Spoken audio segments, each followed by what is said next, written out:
everybody, and welcome back to another episode of Meg's how-to videos, where today I'm going to show you how to solder some wires.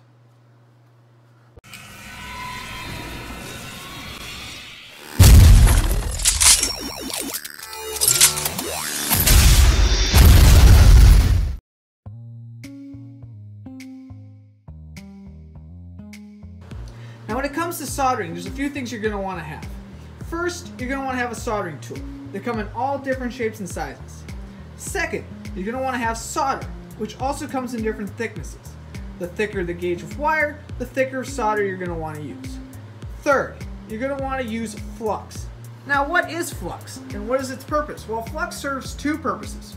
First, to act as a cleaning/purifying agent by dissolving the oxides on the metal, which facilitates wetting by molten metal, and acting as an oxygen barrier by coating the hot surface, preventing its oxidation.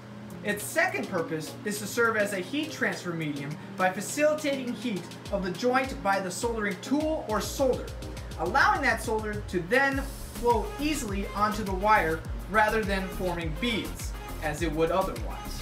Now, you can also have solder that has built-in flux. You see right here, it says Rosin core.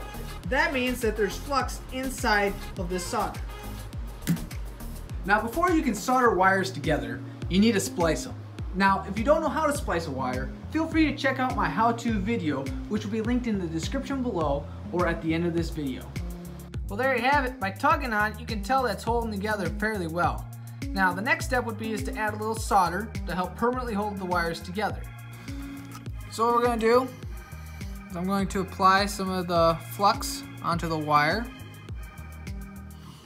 as well as dip the solder. Now when it comes to soldering, you got to heat up the wire itself.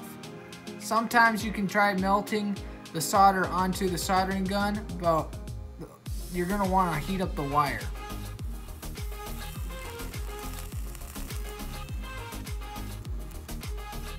Patience is key, because sometimes this can take a little while.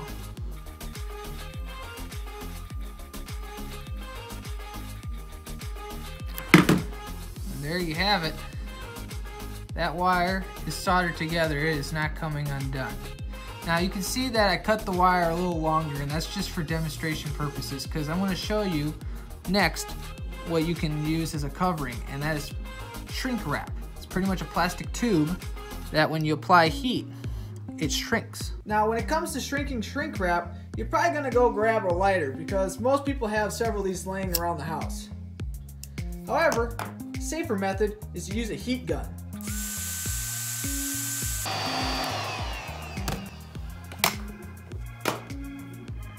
Well, there you have it. Now you know how to solder wires together. If you enjoyed this video, please click the like button below. That and subscribe to my channel for more how-to videos. If this video helped you out, or you have an idea for another how-to video, please leave it in the comments below. But until next time, God bless and good luck! 3,